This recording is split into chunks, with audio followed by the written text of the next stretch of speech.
Hello, my dear student. Welcome to the subject name is Industrial Relation in the Labor Law. Today we are going to discuss about the Trade Union Act 1926. This is the part 2. In this session, we are going to discuss about the registration of the trade union.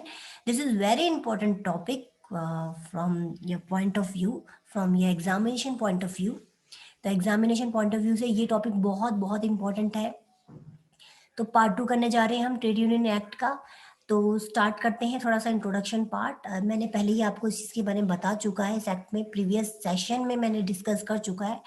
But क्या होता है, थोड़ा सा मैं आपको detail में हल्का सा इन्फॉर्मेशन दे रही हूँ. The trade union act was passed in 1926. This act was passed in 1926, but enforcement of this act was done in 1 जून 1927 में इसका इन्फोर्समेंट हुआ. एनफोर्समेंट मीन्स होता है इसका एप्लीकेशन और इसका यूज होना इस एक्ट का कब हुआ, 1 जून 1927 में इसकी एप्लीकेशन स्टार्ट हुई. ट्रेड यूनियन होती क्या है? Trade union basically work on the behalf of the employees and the worker और एम्प्लॉयज के बिहाफ पर वर्क करती है. Basically trade union is work as a legal representative of the worker की लीगल रिप्रेजेंटेटिव की तरह वर्क करती है. वर्कर की जितनी भी प्रॉब्लम्स होती है, वर्कर की जितनी भी इश्यूज होते हैं, इंटरेस्ट होते हैं, उनके बेनिफिट्स होते हैं जो उन्हें चाहिए होते हैं, तो जो भी प्रॉब्लम्स होती हैं तो एम्प्लॉइज जो होते हैं वो ट्रेड यूनियन के सामने रखते हैं.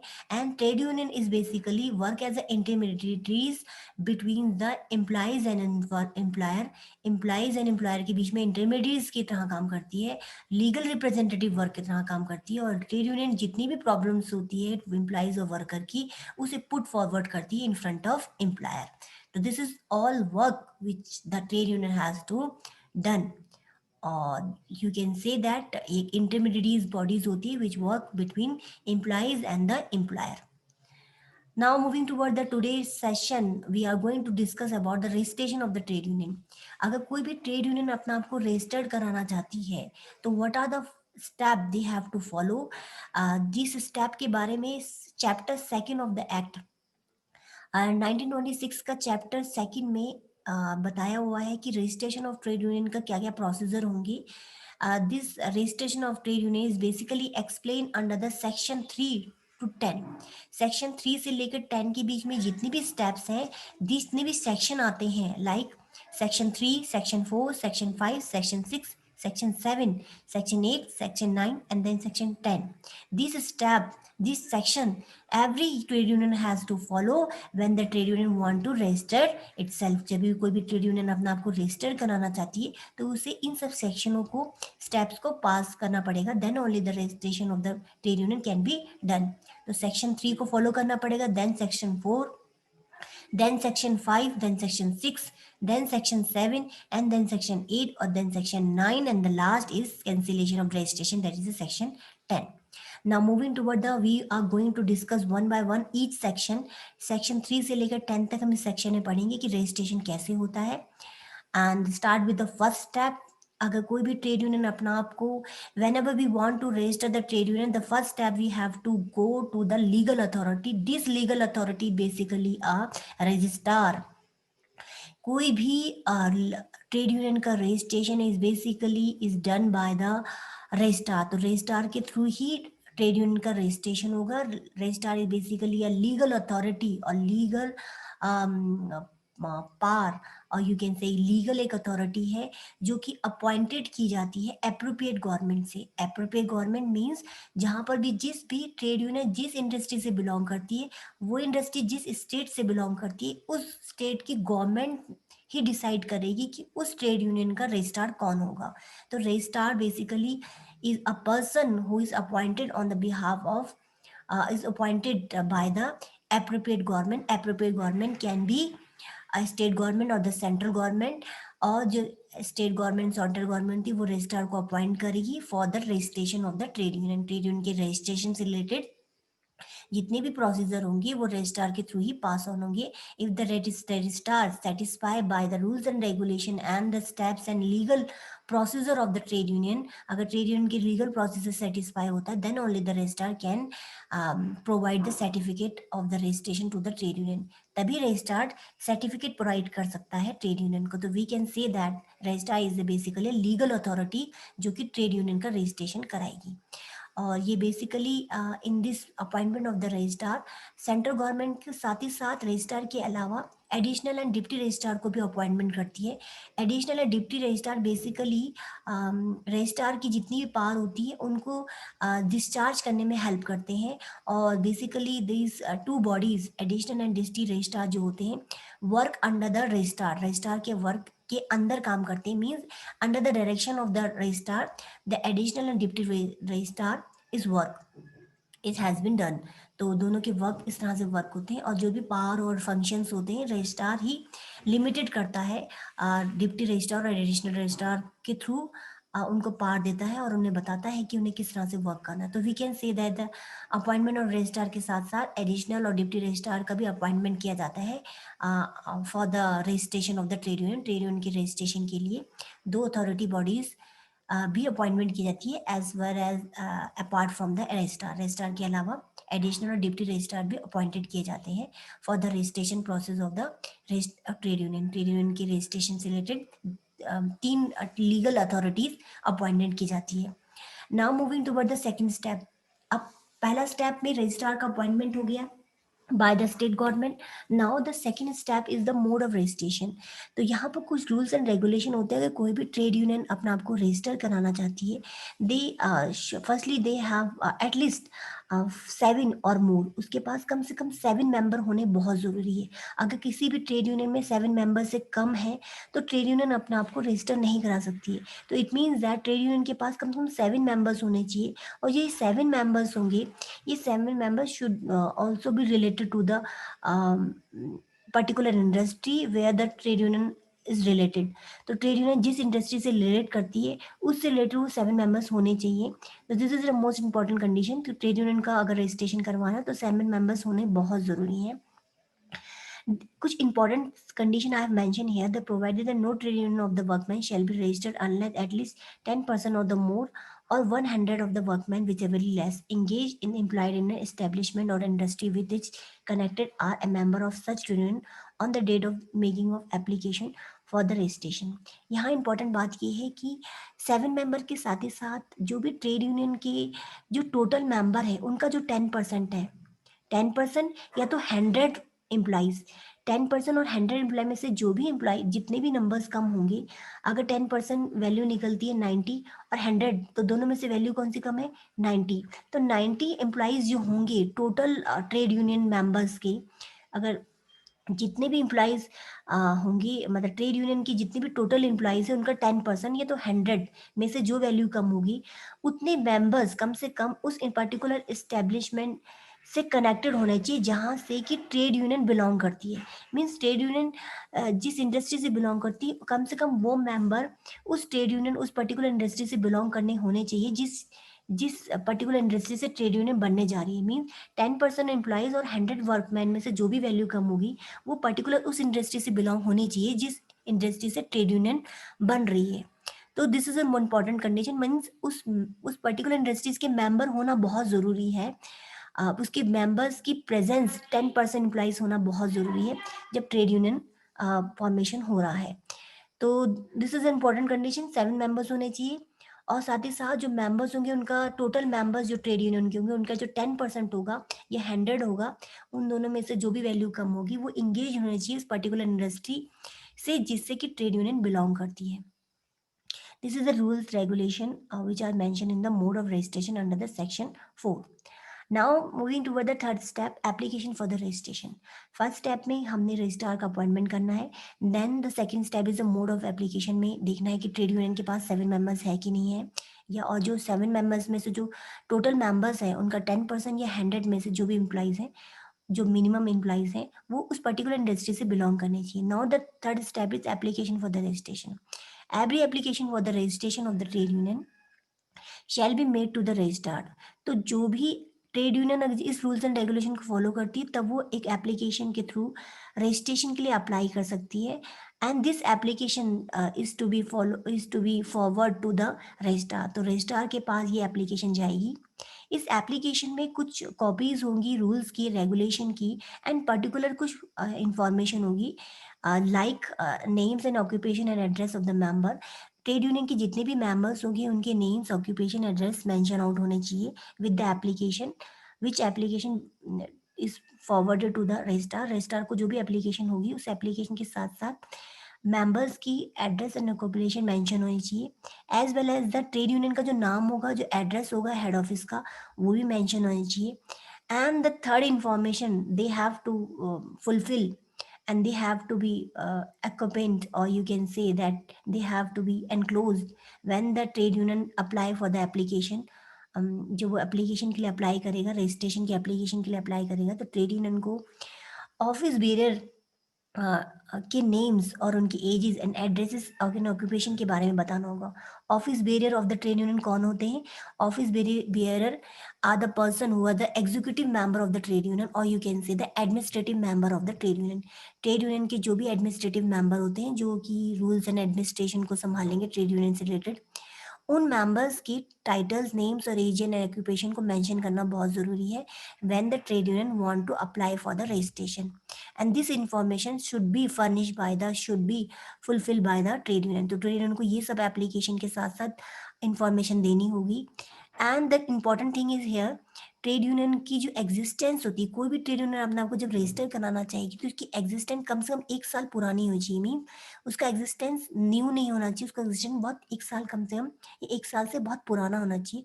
Then only the trade union can apply for the registration. तो 1 साल एग्जिस्टेंस होना बहुत ज़रूरी है, मिनिमम 1 साल होना बहुत ज़रूरी है। Then only the trade union can apply for the registration. तो this is a third step, and this is explain, the application is explained under the section 5. Now moving toward the fourth step, that the provision to be contained in the rules of trade union। अब trade union का जो application apply हो जाएगा, इसके अलावा तो fourth step होगा, trade union को रूल्स एंड रेगुलेशन जो भी होती है, ट्रेड यूनियन की जो भी रूल्स एंड रेगुलेशन है वो फॉलो करनी पड़ेगी। जो ही rules and regulation should be as per the Indian Act, in as per the Act, trade union act 1926 के अकॉर्डिंग जो भी प्रोविजंस बताए हुए हैं रिगार्डिंग द ट्रेड यूनियन से रिलेटेड, वो सब प्रोविजन फुलफिल करने पड़ेंगे। It means that every registered trade union is required to have the written rules dealing with certain member. Sorry, जो भी रजिस्टर्ड ट्रेड यूनियन होगी उसको अपने rules and regulation written form में अब बताने पड़ेंगे, और ये rules and regulation should B according with the provision which are mention in the Indian trade union act 1926 के अकॉर्डिंग, जितने भी प्रोविजन है उसके अकॉर्डिंग होने चाहिए।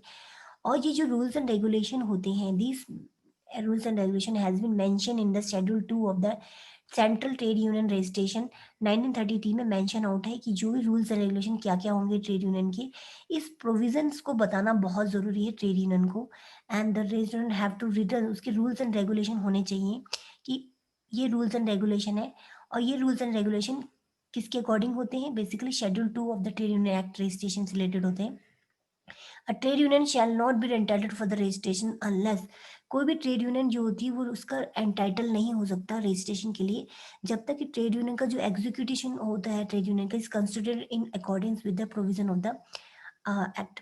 ट्रेड यूनियन को अपने जितने भी रूल्स एंड रेगुलेशन है, उसका एग्जीक्यूशन है, उसका जो एडमिनिस्ट्रेशन है, should be in accordance with the provision of the act 1926 के। ट्रेड यूनियन के जो एक्ट के प्रोविजंस होते हैं उसके अकॉर्डेंस ही होना चाहिए उसका एग्जीक्यूशन, उसका प्रोसेस एंड उसका administration. Then only the trade union can apply for the registration. तो ट्रेड यूनियन को फॉलो करना पड़ेगा rules and regulation which are mention in the trade union act 1926 में, जो भी प्रोविजंस होते हैं ट्रेड यूनियन के रिगार्डिंग उसको फॉलो करना पड़ेगा, तभी जाके कोई भी trade union apply for the registration. The second rules and the is that it the trade union must contain the rules for the following matters। Trade union को कुछ रूल्स हैं जो फॉलो करने पड़ेंगे, like they have to mention the name of the trade union. The trade union का जो name होगा should also be accordings with the trade union act 1926 के अकॉर्डिंग्स होना चाहिए। And the second is the whole object of the trade union. जो trade union का जो main objective और एम होगा should be in accordance with the trade union act 1926 के according में ट्रेड यूनियन की जो पर्पस होगा उसके अकॉर्डिंग होना चाहिए जो ट्रेड यूनियन एक्ट में बताया गया है। अगर ट्रेड यूनियन का पर्पस अगर कुछ और है और ट्रेड यूनियन एक्ट में जो पर्पस बताया गया है उसके अकॉर्डिंग्स नहीं है, तो trade union can not be apply for the registration, तो ट्रेड यूनियन का रजिस्ट्रेशन तभी होगा जब ट्रेड यूनियन का जो ऑब्जेक्टिव और एम होगा should be accordance with the act. Act में बताया गया है कि ट्रेड यूनियन का ऑब्जेक्टिव क्या क्या होना चाहिए, तो उसके अकॉर्डिंग होना चाहिए। And the whole purpose for the which fund has been use, तो जो भी ट्रेड यूनियन का जो फंड होता है, जो ट्रेड यूनियन के बाद जो भी मनी होता है, जो भी पैसा होगा, उसका जो पर्पस होगा वो भी शुड बी, द पर्पस जो होना चाहिए, उसका यूज पर्पस जो होता है कि ट्रेड यूनियन इस पैसे का इस्तेमाल कहाँ करेगी, ये भी उसके ये भी एक्ट के अनुसार होना चाहिए। मीन्स ट्रेड यूनियन अपने पर्पस को मेंशन आउट करेगी कि मेरा पर्पस ये है, एंड जो पर्पस होगा should be accordance with the trade union act 1920 के अकॉर्डिंग ही होना चाहिए। Then only the trade union can apply for the registration. The appointment of the member of the executive body, जो executive bodies mean the office bearer, trade union के जो भी office bearer और administrative member होंगे, उनका जो appointment होगा should be in accordance with the trade union act 1926 के अकॉर्डिंग ही होना चाहिए। Then only the trade union can apply for the registration. Provision to be contain in the rules of the trade union, कुछ provisions और हैं जो कि trade union के रूल्स रिलेटेड हैं। Like the membership of the ordinary member who are actually engage employed industry connected with honorary and temporary member. जो membership होगी ordinary member की, मींस जो ट्रेड यूनियन के जो मेंबर्स होंगे, दे are the 3 members trade union में हो सकते हैं। लाइक ऑर्डिनरी मेंबर मींस जो नॉर्मल मेंबर्स होंगे, कुछ होंगे honorary member. Honorary member means जिनको ऑनर प्रोवाइड होगा, एंड द टेम्पररी मेंबर जो टेम्पररी होंगे। तो 3 जो भी इम्प्लॉयमेंट होगा इन सब का, मेंबर्स का, तो वो basically trade act 19 trade union act 1926 के अकॉर्डिंग ही होना चाहिए। And there another rules regarding the subscription fees, यहाँ पर कुछ सब्सक्रिप्शन फीस के बारे में बताया कि ट्रेड यूनियन का जो सब्सक्रिप्शन फीस होना चाहिए, ये rules and regulation trade union को फॉलो करना पड़ेगा। लाइक अगर रूरल वर्कर है, अगर ट्रेड यूनियन रूरल वर्कर की है, then the rural worker has to pay 1 rupees annually, 1 rupees. अगर जो वर्कर है वो अनऑर्गेनाइज सेक्टर से बिलोंग करता है, और trade union basically unorganised sector की वर्कर की है, देन द वर्कर, अगर वर्कर किसी ट्रेड यूनियन का पार्ट बनना चाहता है तो उसको 3 रुपीज़ देने पड़ेंगे, 3 रुपीज़ देने पड़ेंगे annually.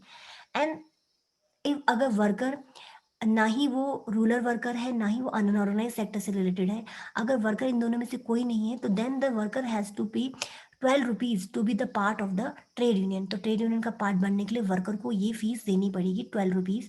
And this subscription fees has to be paid by the worker. और ये जो वर्कर की फीस है, ये rules and regulation trade union को मेंशन आउट करने पड़ेंगे, and should be accordance with the trade union act 1926 के अकॉर्डिंग होना चाहिए। Then the another rules regarding the trade union के फॉर्मेशन के लिए इंपॉर्टेंट रूल्स ये कि the condition which are member can benefit और हैज़ टू फाइन। कुछ कंडीशंस होती है जो मेंबर को बेनिफिट्स प्रोवाइड करती है, और कुछ फाइन्स प्रोवाइड करने पड़ते हैं अगर member rules and regulation follow नहीं करते हैं। तो ये जो कंडीशंस होगी regarding the member, regarding the benefit and to pay the fine, ये भी ट्रेड यूनियन एक्ट 1926 के अकॉर्डिंग होने चाहिए। Then only the trade union can legally authorise और लीगली रजिस्टर्ड। तभी अगर ट्रेड यूनियन इन सब रूल्स एंड रेगुलेशन को फॉलो करेगी, then only the trade union can apply for the registration. अपने रूल्स एंड रेगुलेशन को अगर फॉलो करेगी तभी रजिस्ट्रेशन के लिए वो अप्लाई कर सकती है। The safe custody of the fund and provision for the inspecting और auditing statement other document of the trade union. Trade union की जो भी फंड्स होते हैं, ट्रेड यूनियन को जो भी पैसा होता है, उसके रूल्स एंड रेगुलेशन और उस ट्रेड यूनियन का जो इंस्पेक्शन होगा इस फंड का, as well as the auditing होगी स्टेटमेंट की, ये भी should be in accordance with the Indian act 1926 के ट्रेड यूनियन एक्ट के अनुसार ही होनी चाहिए। Then only the trade union can apply for the registration.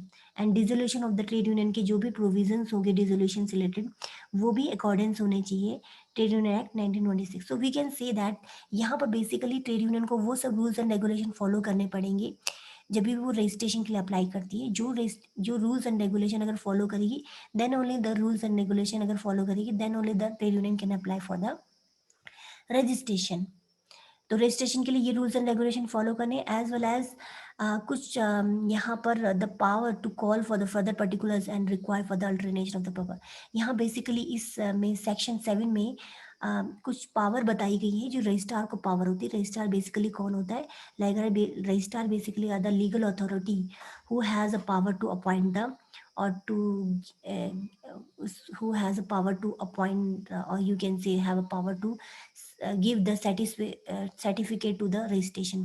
Registration का सर्टिफिकेट कौन प्रोवाइड करेगा? रजिस्ट्रार करेगा।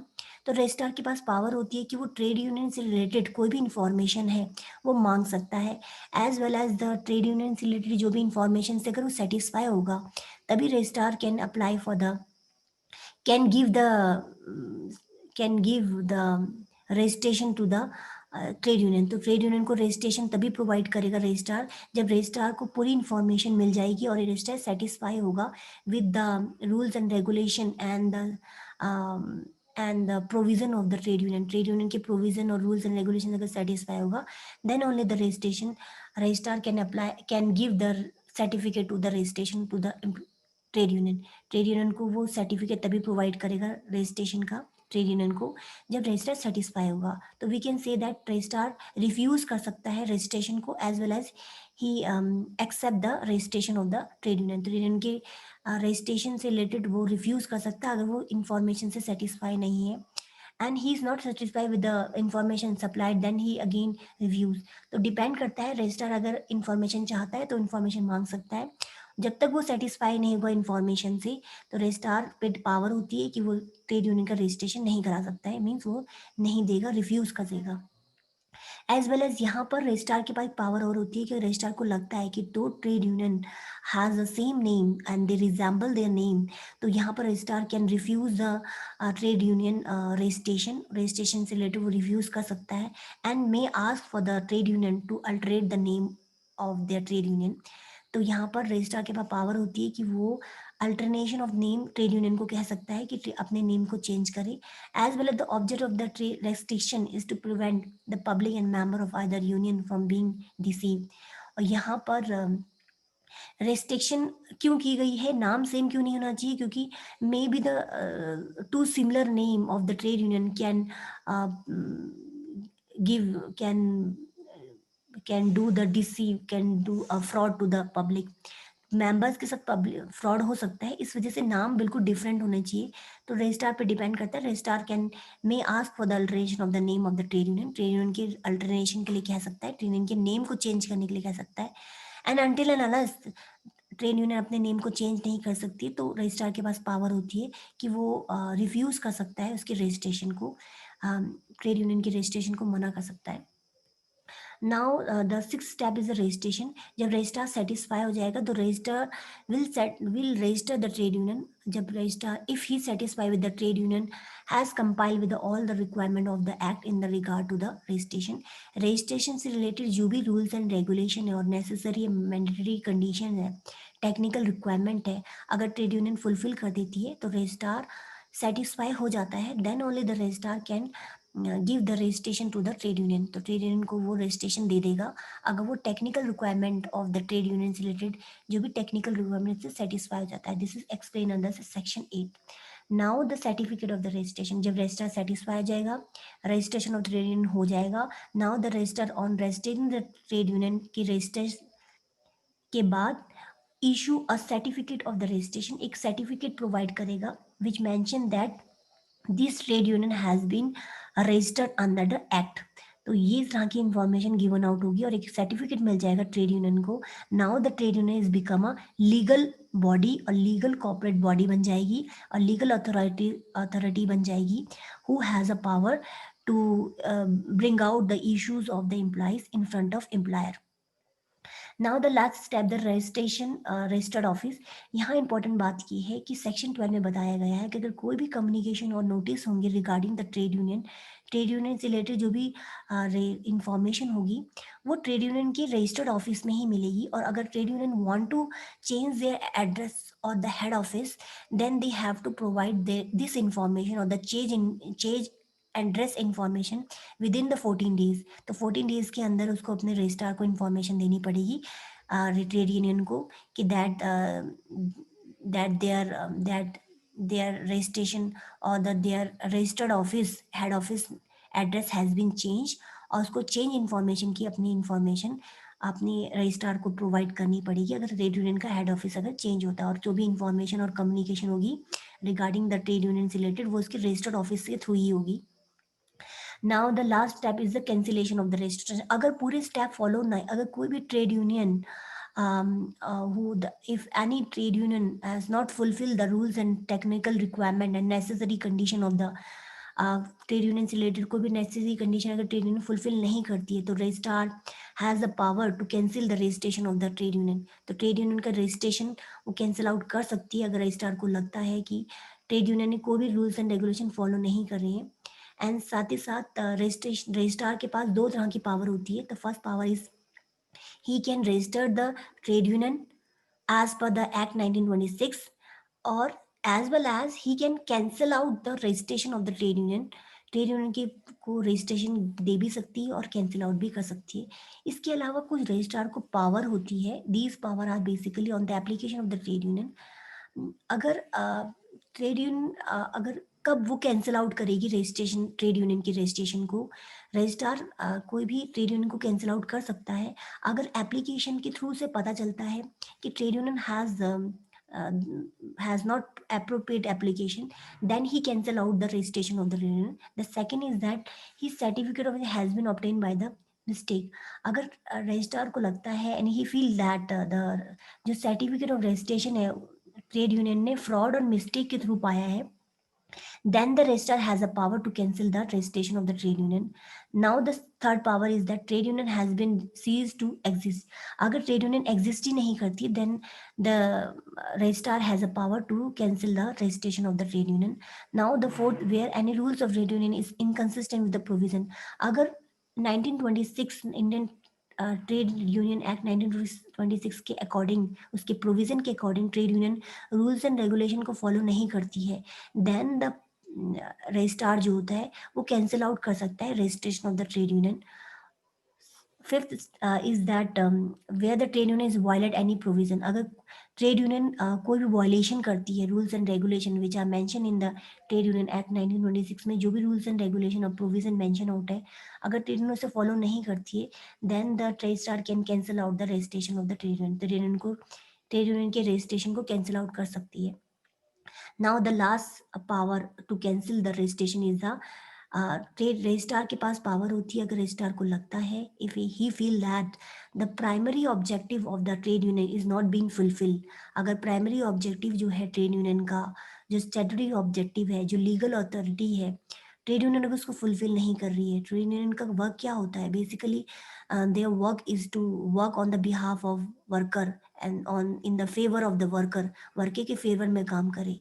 और instead of the doing the work they do a illegal work. अगर ट्रेड यूनियन कुछ इलीगल तरह के वर्क करती है, पॉलिटिकली इन्वॉल्व हो जाती है, तो यहाँ उसका प्राइमरी ऑब्जेक्टिव फुलफिल नहीं हो रहा, तो रजिस्ट्रार के पास पावर होती है कि वो कैंसिल आउट कर सकती है registration of the trade union के रजिस्ट्रेशन को कैंसिल आउट कर सकती है।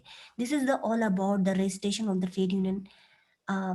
ट्रेड यूनियन का रजिस्ट्रेशन रिलेटेड जो भी प्रोसेस है, तो फर्स्ट स्टेप में क्या है, हमें सेक्शन 3 से लेकर 10 है। The first step is the appointment of the registrar, then mode of registration, application for the registration, provision to be followed by the rules of provision कौन कौन से जो ट्रेड को फॉलो करने पड़ते हैं, पावर क्या क्या है रजिस्ट्रार के पास, एंड द रजिस्ट्रेशन हो जाता है, then certificate of registration provide होता है, और लास्ट में अगर रूल्स एंड रेगुलेशन फॉलो नहीं करती है trade union, then the registrar has a power to cancel the registration. This is all about the procedure of the registration of the trade union. तो ये प्रोसीजर है। This is all for today now and thank you my dear student.